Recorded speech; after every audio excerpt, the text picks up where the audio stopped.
What's up, everybody, and welcome back to another episode of Bourbon and Bets. I am your host, Zach Stonerock. And joining me to discuss week 2 in the NFL, we have longtime guest, longtime friend of the show, Mr. Tim Todd. Tim, welcome back to the show. Hey, man, thanks for having me again. Sorry I missed last week.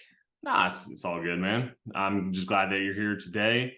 We're gonna dive into week 2, but before we get there, let's just remind all the viewers and listeners real quick to make sure that if you're watching us on YouTube, please go ahead and click that subscribe button. Like the videos as they come out. I know everybody who streams a podcast or does anything on YouTube, they ask for that, but I can't oversell enough how important that is and how much small acts like that definitely help us out with growth. So if you could go ahead and just click that subscribe button, like the video, leave some comments, we would appreciate that.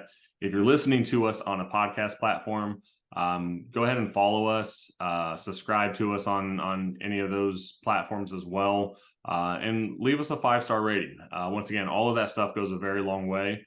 And then also on social media, Instagram is probably where we're the most active. So if you go onto Instagram, Bourbon and Bets, and follow us on there, we go through on the podcast episodes, we go through the NFL parlays and our NFL picks and underdog picks and anytime touchdown scores. But I also post college football picks and parlays on there, as well as some other bets that we're following or wagering, I guess. So yeah, please connect with us on any of those platforms. It's greatly appreciated. But without further ado, let's do a quick recap of last week. Actually, real quick before I get into that, Tim and I last night, I didn't post this one on Instagram, but we both hit a Tim tailed one of my college football parlays, and we ended up hitting, it was a plus 310 parlay. So shout out to us, Tim. Yeah, I'd just like to add that this is the second one in a row I've tailed you on that's hit. So I'm enjoying it right now. We're hitting a little bit of a hot streak. So Yeah. so while Tim and I really like parlays, we do mostly parlays. I do want to remind everyone out there that we recommend, if you want the best chances of hitting and being profitable, we do recommend playing each game individually. However, parlays are a lot of fun. You risk a little, you have a chance to win a lot of money. I don't want to speak for both of us, but I know that I typically parlay all my picks, but then I also play a lot of them individually as well. Just so that we don't hit with like that just so we don't get hit with that last leg loss that just really pisses everybody off, to be honest with you. So let's go ahead and do a quick recap of last week. So out of our 5 top picks that we had last week, we went 3-2. So we took the Ravens minus 6.5. They ended up beating Houston 25-9. So no problem covering there. We did an alternate spread just because first week you're not really sure how things are going to play out. Houston rookie quarterback, we weren't sure how CJ Stroud was going to show up. Actually showed up pretty well, played decent. But Baltimore overall was just the better team. Unfortunately, J.K. Dobbins tore his Achilles, so another season-ending devastating injury. So hoping for a quick recovery for him. Hopefully he can recover and make his way back. Next game was the Jags. We took the Jags minus 3 against the Colts. They ended up winning 31-21. That was a close game, closer than what that final score shows. Really came, there was an opportunity at the end for the Colts to put up some points, and they just came a little bit short. So, and then we also took the Eagles minus 3 against New England. They ended up winning 25-20 in a game that was much closer than what I thought it was going to be, to be honest with you. But then this is where the L's started to stack up a little bit. We took Minnesota minus 5 against Tampa Bay. They ended up losing the game 17-20. Baker Mayfield brought the Baker Mayfield fire that he's known for. Mike Evans and Chris Godwin played really well, and that Tampa Bay defense showed up well. Minnesota also played Thursday Night Football in a close game with the Eagles where they showed up a little bit better. Seems like they're still trying to figure out a few things. There was a lot of turnovers in that game, but we'll hit a recap of that in just a couple minutes. Then the other loss that we took Seattle -5. Had a lot of confidence in Seattle this year just because of what they did last year. However, Matt Stafford and Puka Nacua really showed up and just showed, Matt Stafford showed why, he's one of the toughest quarterbacks in football and how he's just constantly had to overcome adversity in his career. He doesn't have Cooper Kupp, but they were able to knock off Seattle 30-13. So pretty decent sized blowout there. On leans last week, we took the Chargers Dolphins over. That one hit. So if you had more confidence in that pick than we did, then you were good to go. However, on the flip side, we also took the Niners and Steelers over 41. That game ended up at 37 with the Niners winning 30-7. Transparently, I really thought that the Steelers were going to put up some more points. I was really hoping that they'd get another touchdown there. Had no intention of them winning the game, but I thought they would be able to score some more points. They let me down there.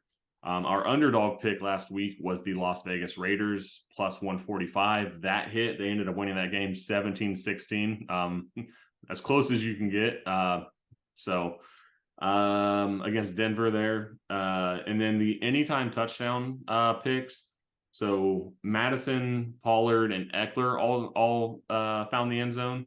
The one that was most surprising that was a miss for me was Nick Chubb. I thought for sure, especially with the weather conditions, I thought they were going to really pound the ball down there towards the goal line, but he never got in for a score. Deshaun Watson ended up rushing one in, and then Ramondre Stevenson also never found the end zone. So we went 3-2 on anytime touchdowns. So overall for the weekend, it was a profitable weekend. A lot going on there. Tim, you got anything you want to add? Any comments about any of those games? I mean, Minnesota was kind of shocking to me, losing to Tampa Bay. That was a little bit of a surprise. I guess it shouldn't be. Just they have a lot. They had a lot of close games last year, and you figure eventually they're not going to be able to win all those. But I just didn't think it would be to a team like Tampa. And then like the Browns, they just ignore Nick Chubb at the goal line. Like, what are they doing? I mean, it worked out, but not for my fantasy team. It didn't. Yeah, that was overall. I mean, that was a stay away game for me last week, just because I wasn't sure how that was going to play out. I can't believe Joe Burrow showed up as poorly as he did. Week 1, coming off an injury, like it's probably going to take some time. I'm pretty sure last year he took a little bit of time to ramp up, but yeah, Nick Chubb needs to get some carries towards the goal line. Yeah. Well, the weather in that game wasn't great either. So, like, as things change with that, you'll see some differences in some of those teams. So, for sure. Well, let's go ahead and jump into week 2. So, just like last week, we're going to give our top picks for week 2. We'll also each give an underdog pick, and then we will each give an anytime touchdown score or parlay. But again, play them individually if there's any that you like better. So without further ado, we're going to run down the list. Tim, I just need for you to tell me if you're staying away from it, if you have a lean, or if you have a confident pick. So you ready to dive in? Yeah. Well, actually, I'm sorry. Before we dive into that, let's talk about Thursday Night Football just briefly. Looking at Minnesota. So the Eagles ended up winning 34-28. Minnesota made a little bit of a push there at the end. But ultimately, turnovers were the story of the game. Justin Jefferson fumbling the ball out of the end zone for a touchback. That one really hurt them. Madison fumbled the ball. Overall, I believe that they had, four fumbles? Is that right? It was something like that. The punt returner, Powell, had a fumble. Yep, early in the game. Early in the game. Yeah, I mean, it was just like, it's funny because, like, you're expecting some interceptions from the Eagles defense, and it's just all fumble recoveries. So, like, I just didn't see that coming. But yeah, it was just so many turnovers for the Vikings. Yeah, I really expected interceptions, and that's why I had Kirk Cousins with 1 interception in the game. That didn't happen. We had tons of turnovers, just no interceptions. But let's talk about TJ Hawkinson just briefly. So he showed up huge, 2 touchdown night. So that was really really nice for him. Um, what do you think long term for TJ Hawkinson, Tim? I mean, is he going to be a solid fantasy option for the tight end position, knowing that he was a Detroit Lion at one point? Yeah, I mean, I think so. In that offense, they're going to pass a lot, and having a guy like Justin Jefferson, that makes things a little bit easier for Hawkinson. A lot of attention gets focused on Jefferson, and Jordan Addison looks like he's going to be the real. They need to just put him on the field, let the guy play. Yeah, so I got Addison on fantasy team, and he's killing it for me. Um, Osborne had a couple big drops in that game, so Yeah, I do I think mean, we're. he did redeem himself with a touchdown, but I just don't. Eventually, it's not going to be enough. Addison's going to be your number 2 there. I mean, I hope Osborne scored a touchdown. He was literally wide open back. Yeah, So yeah. if he dropped that, then go ahead and pencil Addison in there at the number 2 spot for sure. All right, well, let's go ahead and move on to week 2, or continue with week 2 because Thursday night football is still week 2. But let's look at the Ravens Bengals game. You got to play here. I do not. No, I would stay away from that. It's just the way the Bengals looked week 1. The Ravens didn't look particularly good either, in my opinion. They were playing a rookie quarterback in Houston. I just don't know what to expect from this game. So I'm the same. I'm staying away from this one. Bengals didn't look great. Ravens lost J.K. Dobbins. We'll see what happens. Kansas City at Jacksonville. Spread on this is +3.5. Over under is 51. What are you thinking here, Tim? I'm taking Kansas City in this game. Kelsey's probably coming back. I think he's going to have a huge game. You're not going to see as sloppy of play from Kansas City. I don't know. I feel like they're gonna be able to gel a little bit better than they did on that Thursday night game against Detroit. Over under drops for Kadarius Toney 4.5. Oh, I'm taking under on that. Got to be under that. I don't know, man. It's hard. It's hard, right? Over under targets 4.5 because I feel like after having so many drops, Patrick Mahomes has to lose confidence in him, right? Maybe, but I feel like also over to build that confidence back up. We'll see. So you're taking Kansas City -3.5, correct? Yes, correct.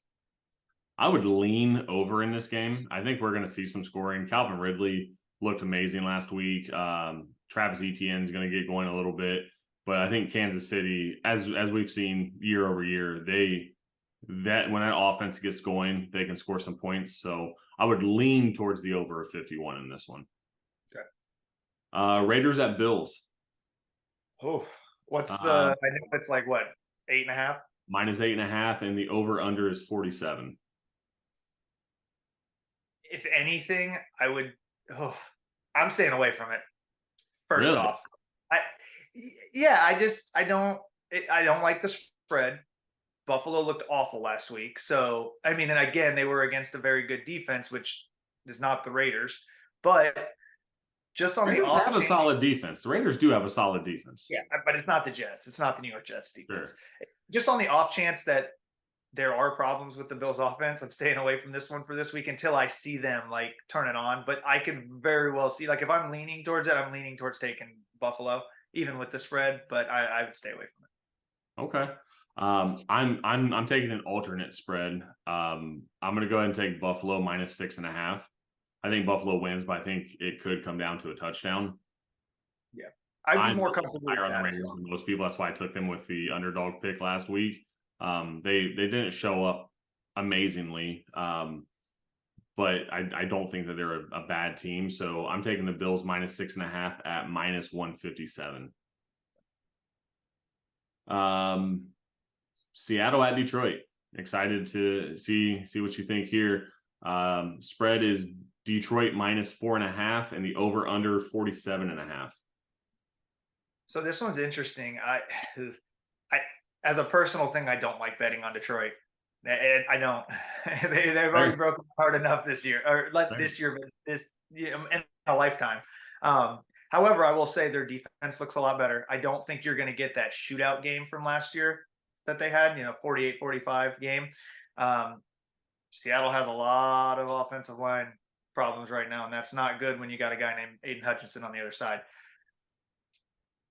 I lean towards taking Detroit, but I won't bet it. I just won't do it.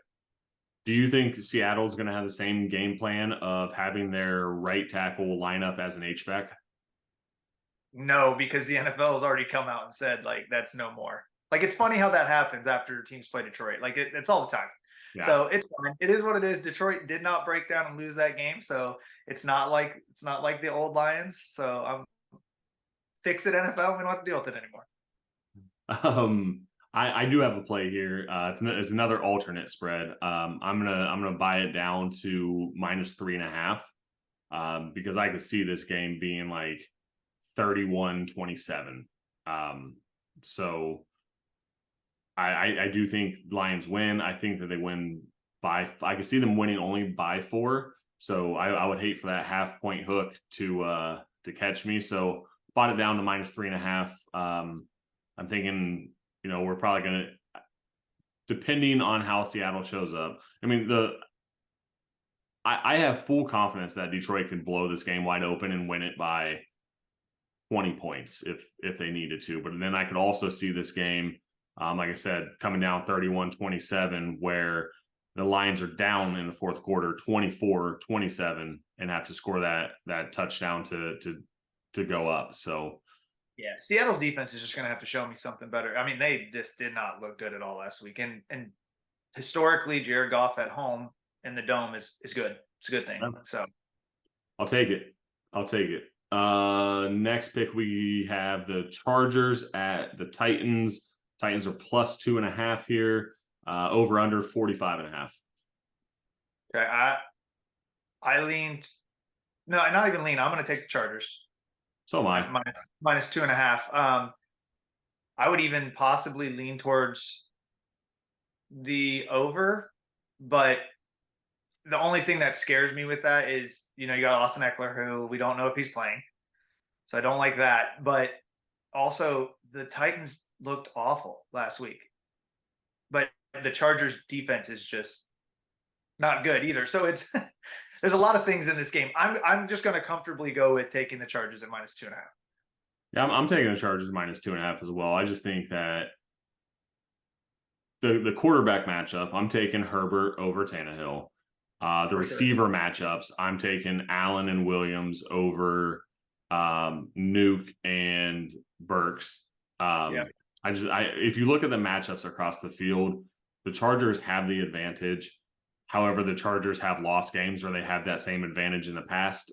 But if this were at 3.5, I'd stay away. But 2.5, I think it could be a field goal game. You said you were leaning towards the over. Yeah, I just bad defense. I think that the Titans are going to be able to get into the end zone a little bit better. It's crazy because if you looked at things last week, like the unders were typically unders in week 1 are yeah. I mean, so I think you're going to see a lot of redemption games for some of these teams this week. I think things are going to move a little bit smoother. I don't think I would play the over under here, but I would just lean towards over. If gun to my head, I had to pick, I'd probably go over. Gotcha. Yeah, I'd probably just stay. I'm staying away from the totals because it definitely could go either way. But I can appreciate the lean. Green Bay, I don't know what that was. Green Bay at Atlanta. Atlanta's favored by 2. Over under 40.5. What are you thinking? Oh, this one scares me a little bit. Atlanta likes to run the ball, and if they can do it effectively, the over under is hard to play because there's not going to be a lot of scoring. They're going to try to chew up the clock and get a lead. Green Bay without Christian Watson and possibly Aaron Jones, that it's hard. I would stay away from this one. I'd lean towards taking Green Bay though. Yeah, Aaron Jones had a huge week last week. I really like Jordan Love. Atlanta won, but they won against my absolutely terrible Carolina Panthers right now. Green Bay is actually my underdog play of the week. I'm going to go ahead and take them on the money line here. Not included in my parlay. This is going to be a separate bet. And they're not like a huge underdog. Obviously, being +2 is not. I mean, it's not as essentially the same as like a pick 'em. I know that we see games all the time decided by 1 point, but go ahead and give me Green Bay +114 as my underdog play of the week. Jordan Love for the win. So having Jordan Love and Anthony Richardson and Aaron Rodgers on my team ended up playing out pretty well with. I hate that Rodgers tore his Achilles. I don't want to say I'm happy about that, but that's why I drafted 3 quarterbacks. I was unsure about Anthony Richardson. Jordan Love played really well. Anthony Richardson actually played pretty well too, and then Aaron Rodgers got hurt. Hoping for a quick recovery for him too, but yeah, that worked out. Big Jordan Love fan right now. Bears at Tampa. What's that? I said I am not, but that's just he's a division rival for you. Yeah. Bears at Tampa. Tampa's favored by 2.5 over under 41. I'm staying away from this one, but I know you have a play on this. Yeah, this is actually my underdog pick of the week, so I'm taking the Bears. I think their game plan is going to be completely different going forward. DJ Moore had 2 targets last week. I think you're going to see a lot more to DJ Moore, and they're going to let Fields kind of do his thing. This is one, it was weird because like last week, this game's going to tell us, are the Bears really as bad as they played last week? And this could also show us, like, is Tampa a bad team too? Like, you know what I mean? Like if Tampa loses to Chicago, that probably means they're not as good as what they played last week. So I think this game's going to be very telling, but I just have a feeling that the Bears are going to win this game. Okay. I can see it. I have Justin Fields on the fantasy team, so I hope he runs all over them. I also have him stacked with DJ Moore. So I'm hoping that those two can find some better chemistry than what they had last week. But I mean, the Packers also have a good defense, so don't really hold it against them too much. The Buccaneers do too, but I don't know. I don't think that the Bears are coming in with that same game plan as they did against the Packers. Things are going to be a lot different, I think. So okay. All right. Rookie quarterback matchup here. Colts at Houston. Houston's favored by 1 point here. So again, essentially pick them. Over under 39.5. Okay, over under. God. It's just there's a lot of low over unders after week 1. I'm sorry, I wasn't asking over. No, I know. It just that stuck out to me as like, wow, there's a lot of low ones this week. Yeah. No, I thought I saw some good things from the Colts defense last week. So them playing against a rookie quarterback makes me like this matchup for them, and the fact that they're an underdog right now makes it even better. So I'm taking the Colts. I have them on here as a +1. I'd even be willing to just take a money line. Yeah, I wonder what the difference is. Yeah, it can't be much, right? Let me take a little look-see here. I mean, we're looking at -110 or +102. Absolutely take the money line. Yeah. I say that, and Houston's going to end up winning by exactly. That's how it goes. But no, I'm confident in the Colts as well. Not fully confident. They're just a lean for me right now, so I am going to lean with you on that one, Tim. Leaning towards the Colts. Looking at the Niners at the Rams. Rams are a 7.5 point dog. Over under is 45.5. What do you got here? I'm staying away from it. I think if I had a lean, I'd take an alternate spread of 6.5 for the 49ers. I don't like that 7.5 number. It scares me a little bit, especially because the Rams looked good last week. The defense looked good. The offense didn't look bad. Now there's question, is Puka Nacua playing this week? So that kind of takes them about it. But the San Francisco 49ers defense looked great. Yeah. So I expect that to continue. So I'd be comfortable with the 6.5 spread as a lean, but I'm staying away from it. It's funny you say that because I'm actually taking the Niners on the alternate spread 6.5. I feel pretty confident in that. The Rams look good last week. I don't think the Rams are a good team though, especially if Puka Nacua is injured.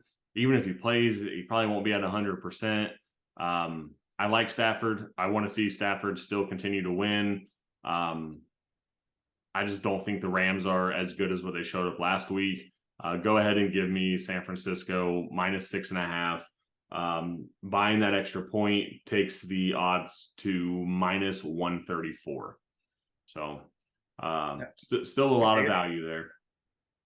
Yep, I can definitely dig it. Let's go ahead and move on to the New York Giants at Arizona Cardinals. Cardinals are a 4.5-point dog, over under 39.5. What do you got here? I think this is a huge redemption game for the Giants. The Arizona is not good. Their defense looked pretty good last week, but we don't really know what the Commanders have to offer. The Giants have some weapons that I think Saquon's going to have a great game. I think Waller's going to have a great game. I think Jones is going to have a great game. Give me the Giants at the minus 4.5. So I'm also taking the Giants, but I bought them down to minus 2.5 at minus 172. I agree. I think that the Giants played so bad last week that Coach Daboll is not going to allow that to happen to his team again this week. Daniel Jones I think he's gonna have a big game rushing the ball. I think we're gonna see Daniel Jones with 50+ rush yards, possibly a rushing touchdown. But then also I agree, Saquon needs to have a big game here, right? So he renegotiated that contract for that extra $900,000, 1-year deal, playing to prove that he deserves a bigger contract next time around. So I think we see Saquon Barkley go off probably 150 yards from scrimmage and 2 touchdowns. Yeah, I definitely got him for at least one, and we'll talk about that later. So do I. Cool. So let's go on to the other New York team who we had just mentioned lost their future Hall of Fame quarterback on play number 4. We got the New York Jets at the Dallas Cowboys. Cowboys are favored by 9 points here. That's definitely the Aaron Rodgers, Zach Wilson effect coming into play here. Over under 38.5.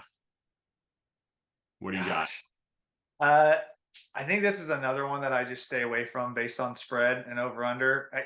What I see in this game is you see 2 great defenses, and I can see more with the Jets than the Cowboys, but you might see that the Jets defense gets put in a bad situation because of their offense, and that's why they get scored on. So I don't like the spread. The over under I could really see going either way because you might see quick scores because the defense helps out, or you could just see no turnovers and just a boring game. So I'm staying away from this game completely. I don't even think I have a lean. I mean, obviously, give me the Cowboys money line, I guess, but like that's no fun. That's a soft play. Yeah, exactly. There's no fun in that. I have a lean. I'm going to lean towards the Cowboys. With the spread? With the spread, it's just a lean. Okay. And it again, it's the Zach Wilson effect. Zach Wilson had glimpses of playing well when he came in. I mean, obviously they won. Yeah, he didn't make mistakes. Yeah. So they won the game. I'm sure that moment, I mean, September 11th in New York, a lot of stress coming in to take over for Rodgers regardless, but then just the rest of the factors that played into the moment and the fact that he was able to show up and play well kind of makes me think like his time with Rodgers was impactful and beneficial for his development. However, it's still Zach Wilson. So looking at the Cowboys, that offense, with Zach Wilson, I think the rest of the weapons on the Jets offense is, they're limited, right? Their value goes way down. On the Cowboys, though, I think that, especially going against the Cowboys defense, the Cowboys obviously going against one of the best defenses in the New York Jets, but I just feel like they have more offensive firepower with Tony Pollard and CeeDee Lamb. Jake Ferguson also had some big drops in the game last week. A lot of targets, not a lot of production. Yeah, a lot of missed opportunities there. I'm hoping that they can shore those things up. I don't know. I have a feeling that the Dallas Cowboys are going to win this game by about 10 points. It's just a lean. If everyone else wants to stay away from it, I would be 100% in support of that as well. But go ahead and if you absolutely want to play something on this game, go Cowboys -9. Last game of the earlier games, we got Washington Commanders at the Denver Broncos. The Broncos are favored by 3.5, over under 38.5. This is a stay away game for me. What about for you, Tim? Stay away as well. I mean, with it being in Denver, I don't really trust Washington's offense. Like, I just, coming into that environment, air's a little different there. A lot different. Yeah, I don't like it either. And honestly, the Commanders' offense didn't show me anything to get me excited last week. So yeah, I don't know.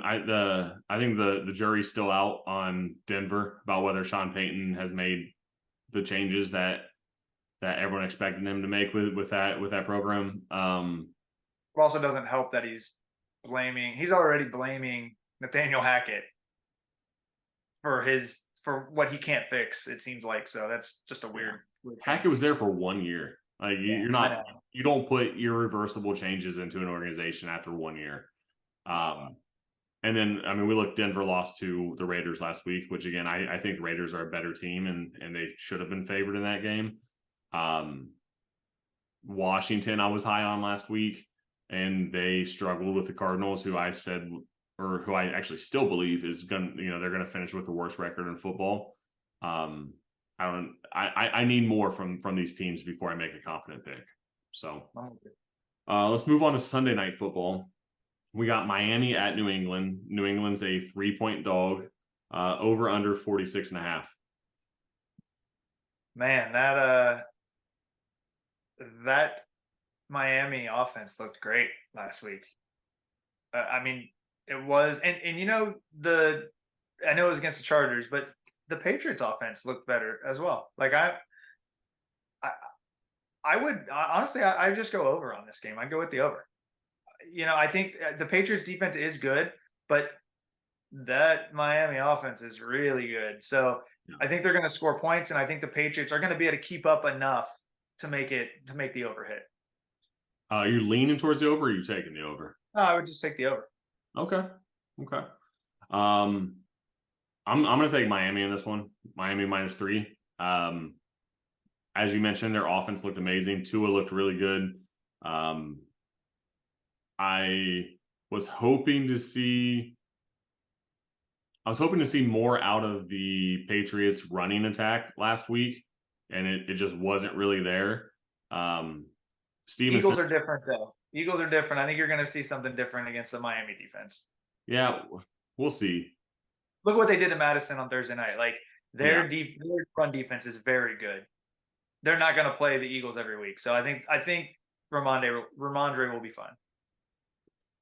I mean, Zeke technically outproduced him. He didn't outtouch him. Ramondre ended up having five more carries, but Zeke actually had more yards. So I'm interested to see how that backfield operates in the game tomorrow. Different matchups, I think, are gonna give guys different opportunities. So I don't know, I'm not sold. I'm not sold on the Patriots yet. I'm a big believer in the Fins right now. So give me Tua, Tyreek, Jalen Waddle, and Raheem Mostert, and give me, I'll lay the 3 points on that one. Monday Night Football, we have 2 games. The 2 games on Monday night is probably one of my favorite things that happens each year. I'm the exact opposite. I hate it. Really? I hate having to switch back and forth channels. Give me one game. Well, I like the fact that they like start just a little bit staggered too. So when one game's at halftime, the other game's active. So not a lot of dead air, which is really I nice. will say YouTube TV's made it a little bit easier with that multi-view. Oh yeah. I Oh yeah. can throw them both up on the same screen and not have to worry so much about it. But it was annoying last year when they did that week 2, and I had to flip back and forth. um First game we got New Orleans at Carolina. Carolina's a 3-point dog, over under 40. I'm following the Tim Todd rule here and staying away because number one, it's my team, and number two, as high as I was on Carolina with the young talent going in, Bryce Young he didn't show me any emotion, didn't show me any fire, any passion during the game. So Looked an awful lot like a rookie. So yeah, he looks scared sometimes, like coming off the field. And it's just tough because you look like Anthony Richardson looked super confident. CJ Stroud looked super confident. I was hoping to see some of that out of Bryce Young, but I don't know. I hope he turns it around for Monday Night Football and we come out and we secure this victory. Just because of some friendly side wagers that I have. If Carolina loses this game, then I have lost those in week 2. You're already paying up. Yeah. But what do you have any plays here, Tim? Yeah, I'll take the Saints with the spread -3. That defense against a rookie quarterback, love that. I'll take that all day. So that's really it. The New Orleans receivers look great last week, all 3 of them. So I think that's going to continue, and it'll be a nice transition when Kamara comes back in a couple weeks. But I like what I see from New Orleans. I really missed the days when Detroit was just terrible. So then, like when Panthers were bad, we were just like together in like we're miserable together. Well, hold on. It's 1 week, man. I'm still not bought it. I mean, I love it. I love that Detroit beat Kansas City, and but it's a lot of football left to play. It's fair. The last game of the week 2 slate, we have Cleveland at Pittsburgh. Pittsburgh is a 2.5-point dog. Over under 38.5. I'm staying away from this one as well. I'm staying away. I lean towards just taking Cleveland. With that, money line -2. Either way, I take 2.5, so it matters. Oh, 2.5. I field goal. I take the 2.5 with Cleveland. That's a lean. I'm staying away from it as well. I don't like a divisional matchup. I don't like it being in Pittsburgh. But I'll say I kind of doubted the Browns a little bit last week, and I will admit I was wrong. I think the Browns are going to be a problem for a lot of teams this year. Yeah, they're looking good. Deshaun Watson didn't even look fantastic. Well, again, weather game. That weather really changed some things, but that defense looked really, really good. Myles Garrett hit a crossover on the center and like blew up the backfield. Like, yeah, the defense looked fantastic. So, did you see that clip though? What was it? Myles Garrett was like acting like he was dribbling a basketball and like hit a crossover before the ball was snapped and then like blew up the backfield. Oh no, I didn't see that. I'll send that to you. It's hilarious. That's a problem with not having 9 TVs. You miss things like that. I've just been all over the interwebs. I'll send you the video. It's cool. Okay. Very, very Myles Garrett thing to do. Yeah, I'm staying away as well.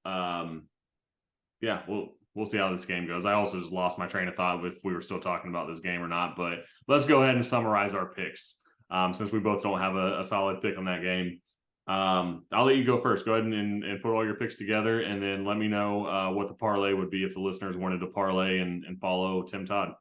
This is our top picks here. So I did a little 4-gamer. So as I mentioned when we were talking about these games, I got Kansas City at -3.5, Chargers at -2.5. I have the Indianapolis Colts at +1, and then I have the Giants at -4.5. A little 4-game parlay puts us at +1245. Okay. Nice little payout there.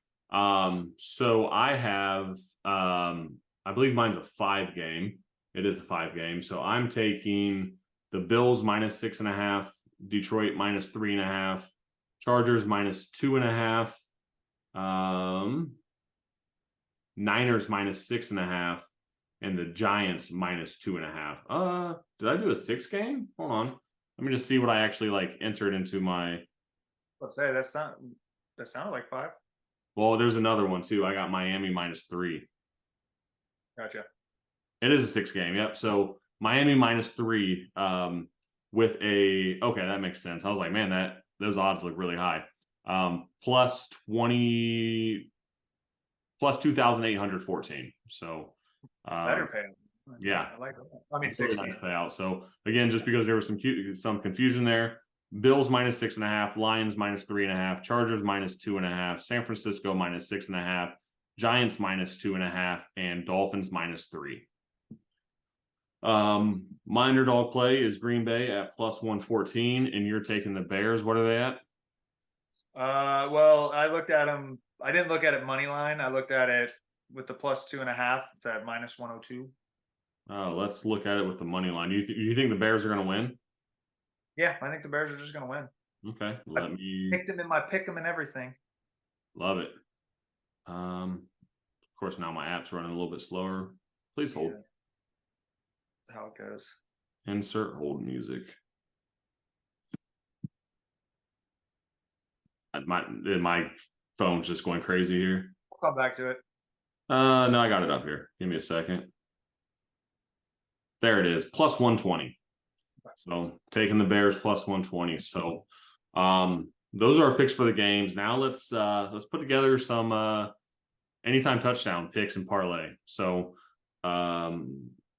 let's go. I'll go ahead and let you go first, man, and then I'll share mine. Okay, so I have I got a four player anytime touchdown. I got Derrick Henry to start it off. With that Charger defense, I think he finds a way to get in the end zone at least once. So he's at -180. Redemption game, I think, for the Bengals. Doesn't mean they're going to win, but I think their offense is going to look a lot better. So I got Jamar Chase getting into the end zone at +100. Travis Kelce coming back. Got to throw him into that. I think he's going to get 1 million targets because that's what they need to win games. He's at -145, and then another redemption game for the Giants with Saquon Barkley getting in the end zone at +100. So all 4 of those guys gives you odds of +951. Okay. God, I'm looking at like my odds for mine, and it's stupid high. But I also have Saquon. What's Do I that? need to not be so soft here? Yeah, no, I mean, I like yours. I think yours is a I like to go with the safer options, I guess. yeah, And I know there's no safe options when you're betting, but there are safer options. right. And yeah, when I look at these odds, I feel very confident about these picks. I'm also taking Saquon at +100. I'm going to take AJ Dillon at +115. Aaron Jones likely not going to play, so he's gonna get a lot of carries, especially against that Falcons defense. I'm taking Jahmyr Gibbs at +115. There's been reports that Dan Campbell says that Jahmyr Gibbs is going to be worked into the offense a lot more moving forward. He's going to have a bigger role. I think that he had a chance to possibly break one for a touchdown in that game last Thursday night if he wouldn't have slipped. He's scoring for sure. And then I got James Cook out of Buffalo as well. He's at +145. I think when they get down on that goal line, I think he's going to have a great opportunity to score. I know they have Damian Harris there too, who could possibly punch it in and steal those carries. But go ahead and give me James Cook. I really like James Cook and want to see him get into the end zone. So all 4 of those put together into a parlay are +2,165. So slightly higher than yours. Still 4 players though. Yeah. A lot of running backs, a lot of running backs in yours, which that makes a lot of sense. Yeah, I'm always just so my personal preference is to go running backs just because of those goal line carries. Like if they get down within like the 3, there's a chance that running back could have 3 to 4 opportunities to score a touchdown, whereas receivers don't necessarily get as much volume in the end zone. Yeah, the game has just changed though. There's a lot. The passing is preferred in the league. Yeah. It's So That's fair. I mean, I'm not but saying I don't think yours can hit. two of those running backs that you mentioned can get in the end zone from a pass. Oh, So, absolutely. it changes things up. Yeah. We take players like that too. So Yeah. I like it. So that's going to wrap things up for week 2. We're recording this on Saturday, so we're getting ready to watch some college football, which I actually have to get my college football parlay posted on the Instagram account. So again, if you are watching on YouTube, please make sure you're subscribed. If you're listening on a podcast platform, follow us, subscribe to us, whatever your podcast platform asks you to do. But then also follow us on Instagram because, like I said, we post other parlays up there. As Tim mentioned, we've hit 2 decent sized parlays in the past couple of weeks. So hoping to continue that success, and I'm hoping that this one that I'm getting ready to place pays out pretty well too. I also just noticed that on DraftKings they got a 50% profit boost for college football parlay. I've already put a few in and didn't see that, so I'm going to go ahead and get some of my absolute favorite picks together and utilize that boost as well. So I also saw a different boost that like tiered as the more legs you threw in there. I took advantage of that last night with one of the parlays you sent me. for college, Yeah. Let me see if I can get in here and look at it, but it gave me a 65% boost. really? Um, yeah, it was on the the parlay you took with Notre Dame. I Let's see didn't what take this is. Notre Dame, but yeah, but it's like a token one. It said, and it increases with more legs you have, and I ended up getting a 65% boost on it. So I used that, but I was also looking at that 50% boost today. Yeah, so opt in, receive 1 stepped up parlay token for any college football parlay of 3+ legs. So 3 legs is 20% boost, 4 legs is 25, 5 is 30, 6 is 40, 7 is 50, 8 is 65, 9 is 80, and 10 is 100%. So okay, looks like I got some more parlays I got to put in. Yeah. Wish I would have saw those before I. I saw that last night at like 12:30, 1 o'clock in the morning. Like I was on there messing around looking at some of the parlays you sent me. Okay. So, All right. Well, looks like I have a little bit of work to do to get these out in the next 48 minutes. So with that being said, Tim, thank you so much for joining the show again. Always appreciate having you on. Good conversation. Always love hearing your insight. Let's both win some money, and then let's hope that if the listeners tell us, they also win some money. So let's all have a profitable weekend. yeah, absolutely. All right. Thanks, man. And thank you to the listeners, and we'll talk to you all soon.